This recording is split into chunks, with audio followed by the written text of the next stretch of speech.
not here, to appreciate the esteem that the country, the community, and the church continues to have for him. It just brings you right down to the fact about life and its meaning and its challenges. Just here in this house, next to this park, was a woman called Millicent DeVoe, whose life was one of great courage, lost her ability to walk,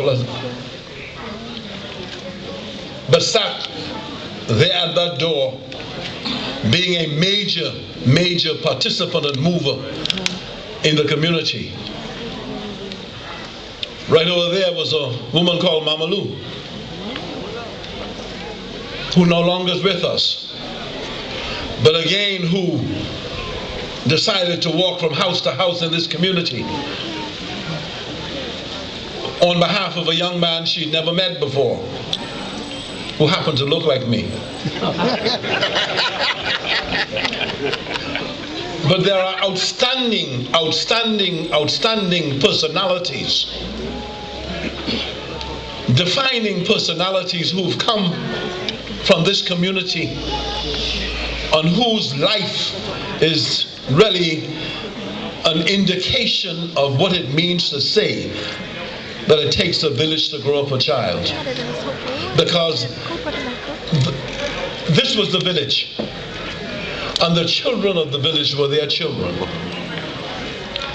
So as I go back and think of the Church of God in the 1940s, 1943, 44, that's when I was being born then, 43, 44. Dr. Nottage has put his age down, so I gotta say that I didn't meet him until, when I met him, we were the same age. And then when we went to school, we were the same age. But somewhere along the line, he lost some years. And represents himself to be significantly younger than me. But such is life, because again it's indicative of the kind of relationship of which I speak. I think what's important for me is to tell you this, that one day I was walking in Mason's Addition, and a young man told me, I had just been given the constituency for the first time. And I was walking through what was Saxon territory. And I was a valley boy. And I said, Lord, how are these people going to receive me? Because I figured the person who decided that that was going to be my constituency knew where he was putting me. But as I was walking through, a young man said to me, Christie, you're going to win. I said, why do you say that? He said, I'm going to make you win. He was a person who was a street person, who the police later told me sold drugs, but commanded the attention of the area, who was a Robin Hood of the area, found a way to feed people who are hungry, children who going to school gave them money. But the contradiction and the conflict was there for me to see. He had power. And I don't know the extent to which my party was strong and me as an individual was strong and the extent to which he was. But the fact of the matter is he made that kind of representation, being that kind of person whose whole life was doing things that were ultimately harmful to young people in the area, but in the process of doing so, being seen to be someone who would be admired because he was actually giving help. I then went up on the hill and met a woman who professed to be a woman of God. I have seen her recently outside the House of Assembly. I saw her also in Long Island. But she said her son was locked up in prison, and she was there taking care of the grandchildren. His girlfriend had died of AIDS. And as I looked at the one-room accommodation they were in, I asked her where was the toilet. And there was no toilet. No outside toilet, no inside toilet, no toilet. That was another reality that I had to come face to face with, but exists. So I called the commissioner of police, who was then Paul Ferguson, and said, I want to start a program. And I'm calling you because you are the only person that heads the institution, a police force, where people will obey a single command. And I want you to see if you could join me in this program. And he did. I then said, I want you to send out officers into the community to do some quick research for me. Let them go house to house and tell me what they found. I just become now Prime Minister. And that's how I met Stephen Dean, the first one, and then Carolyn Bowe, the second one. They had headed teams that went into the community. They came to the cabinet to make their presentation. And as Carolyn Bowe, a woman who originated over the hill in King Street, began her preparation, she began to cry. Police officer. On the basis of what she had seen, on what young people had to endure, young children had to endure. Because it's one thing reading about it, another thing hearing about it, but when you are confronted with human circumstances that challenges you on the basis of what they are being asked to endure, then you gotta cry. But what it did for me, it put me in a position to say, we must launch a program called Urban Renewal, and it must involve all elements of society, and it must rise up above politics and not be subjected to the division of politics. And whatever we do, the people who are participants in it must carry that mandate out. And I purposefully took a step back so I could demonstrate what I meant. But then I said it must always involve the church, because the church stands above politics, and the church is an agent in the community that binds the community by its very existence in the community. Yes, sir. Yes, sir. Yes, sir. And so computer centers were set up in different parts of this initial constituency, so children would be able to have an opportunity to who didn't have access to computer to go to a church and be taught. Which brings me to this point today. And this is where I'm challenging urban renewal today. We knew that we had to take a holistic approach, a total approach to community life. We knew that in policing, community policing, enlightened policing, that policemen would go in and cause fellas to play softball, basketball, whatever they do, but get involved in the community to show a different side to the police force. We knew that. But we knew we had to have a dynamic housing program, social services program, environmental health program, moving debris, breaking down demolished houses. We knew we had to do those things.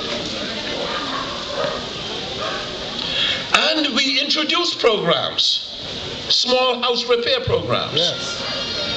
And we knew in doing it that some of the contractors would be this very same people who are challenged people. Like before the courts, being tried before the courts. We knew that. We knew in these areas there were young men who had made a mistake. with serious crimes, but were great craftsmen in terms of carpentry and masonry. And that whether we liked it or not, if they did not have work to do, you have to ask yourself the question, what would they do to earn a living, to feed children they have in this community? And if a government wasn't prepared to do it, who would give them the job? And so we have commissioned an enlightened program.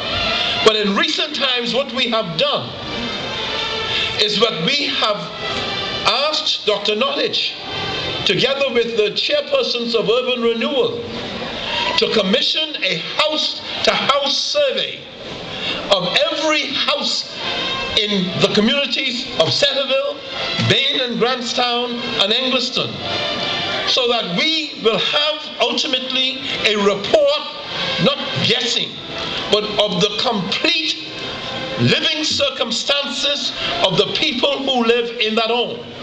And to the Church of God, you will find that very relevant to you, to be able to see and have a picture of the suffering to the extent that they're suffering, of the amount of people who are without jobs to the extent that they're unemployed, of the children who are special children, either from autism or Down syndrome, but the disabled children. You will have all of that available to you.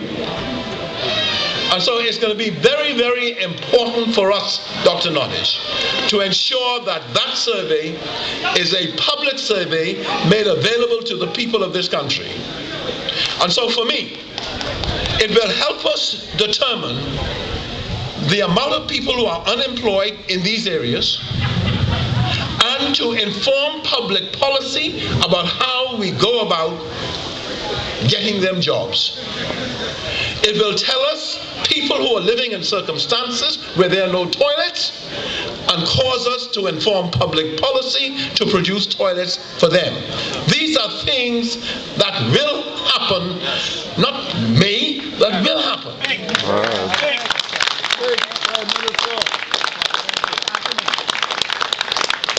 And just as Mr. Allen said, that for whatever reasons, the politics of the Bahamas led to a diminishing of urban renewal in terms of the program involving young people. And when you look, if you look at these young kids here, just look at them. Yes. They have the discipline of taking advantage of their gifts that God has given them. They are musicians. They have been taught music. And some of them will have the skill to play more than one instrument. Yes, right. Yes, Mr. Allen. Yes, sir. To move back from 25 to 600 is a... Yes, sir. Yeah. Oh, yeah.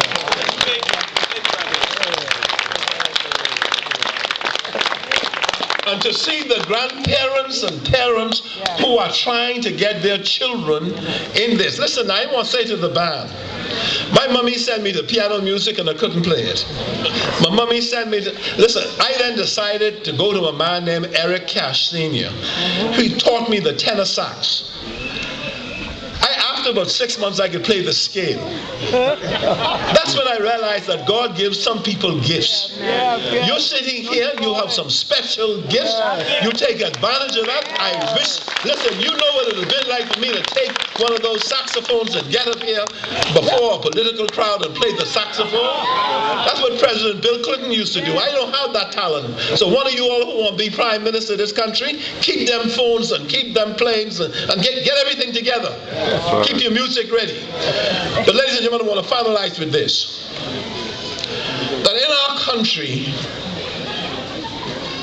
we cannot compromise on doing good for people who most need it.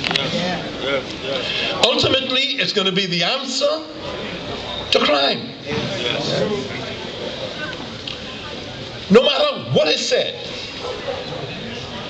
we are not going to compromise on our efforts to minimize the impact of crime and the fear of crime in this country. We are not going to allow a small group of young men to ruin the reputation of this country. It's not going to happen.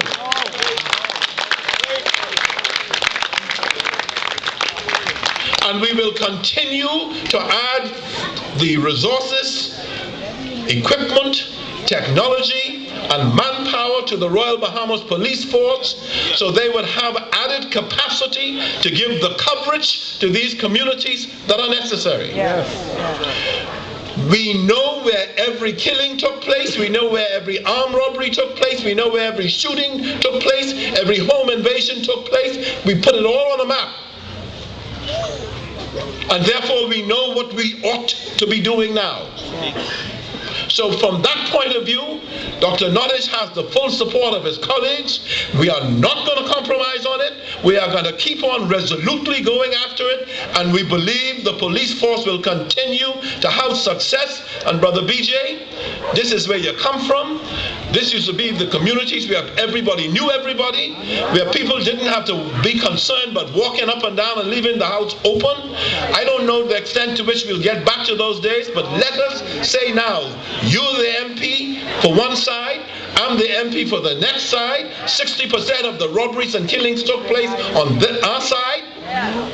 So let's make sure that we dedicate the resources to the constituencies we have to make sure that it works in here. And in addition to which, when you get the results of your survey, let us with the same degree of resolution go from house to house and place to place, fixing what should be fixed. Nobody should have a toilet that can't be modern and functioning in this community. BJ, you and I are the representatives. That's right. Nobody. And that public, and let me make this point.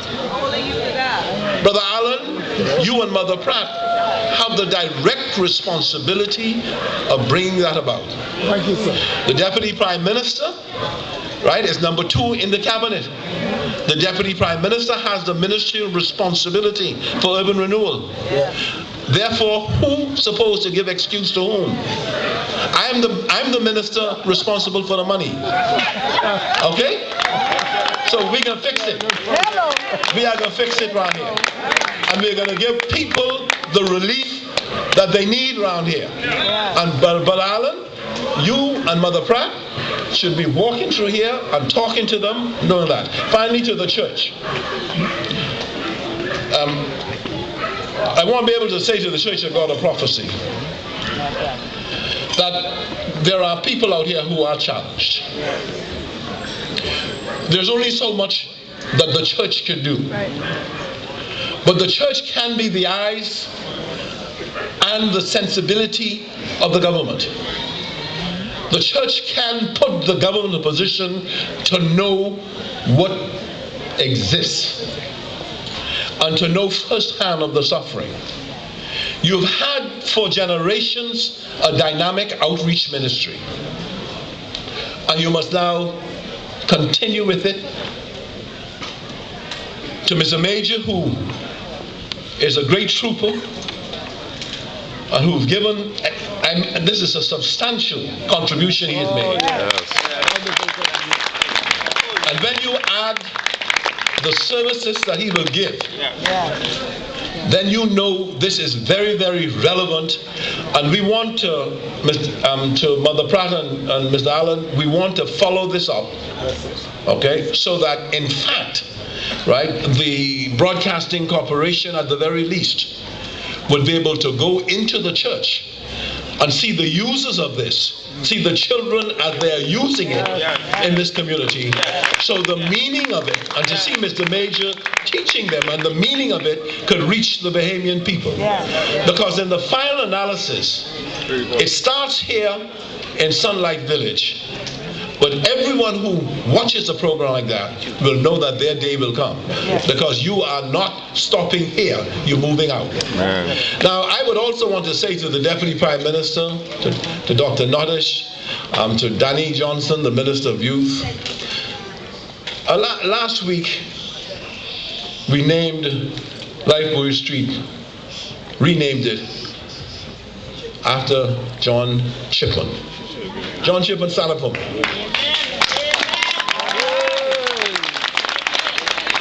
John Shipman is a cultural icon, one of a kind.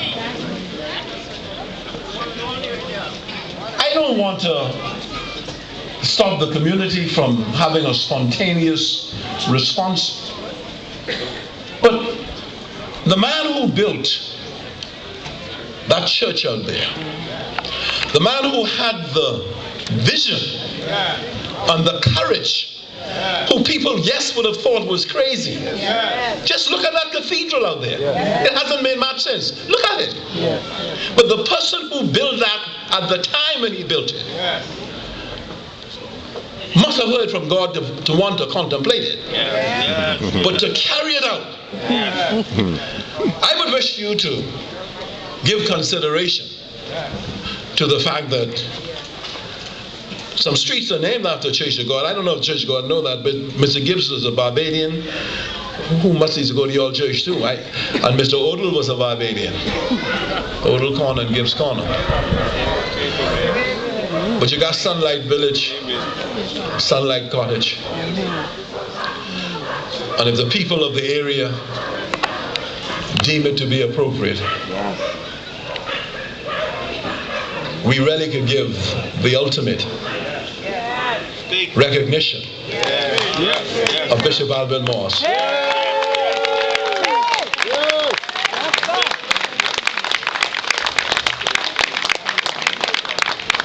And I'm sure that it will be truly appreciated. So when children of another generation ask the question, who is the street name after? Someone will say, the man who conceived of that church. That's right.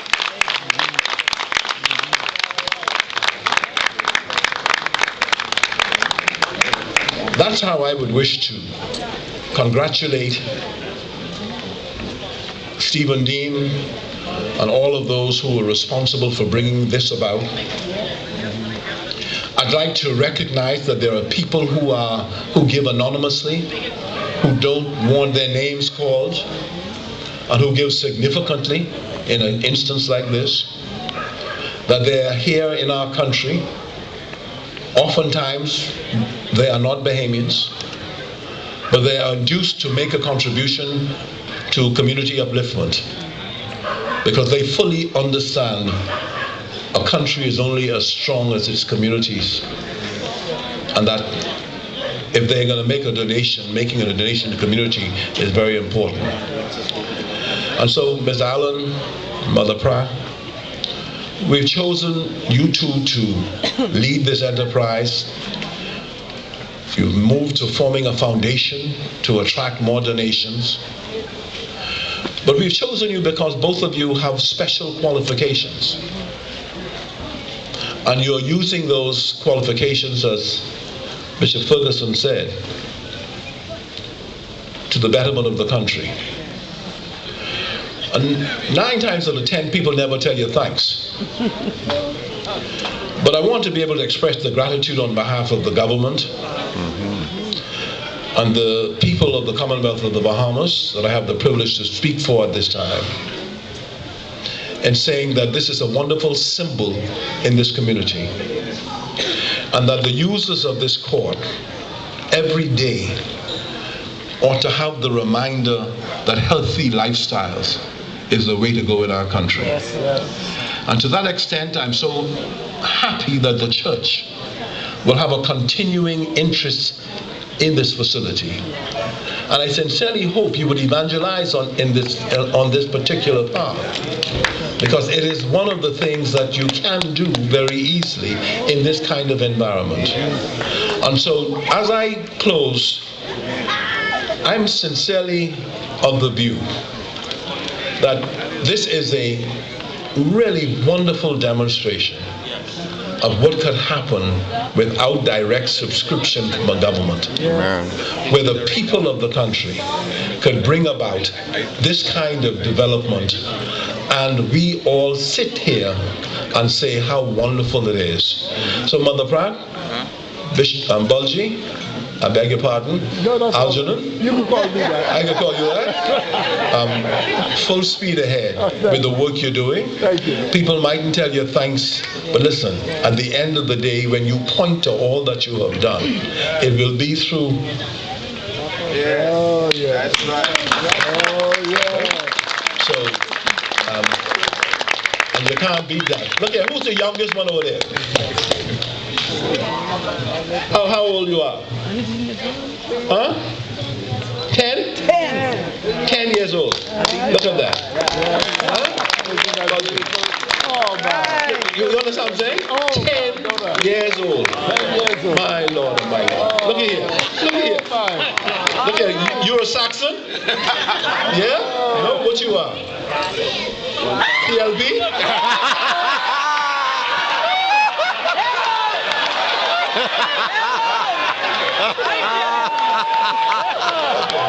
Honey, I love you very much. I love you very much. Okay? Listen. Tell your mommy hello for me. And then I'm gonna thank you for all the people who you're gonna vote for 10, 15 years from today. Okay? Thank you very much. Ladies and gentlemen, thank you very much.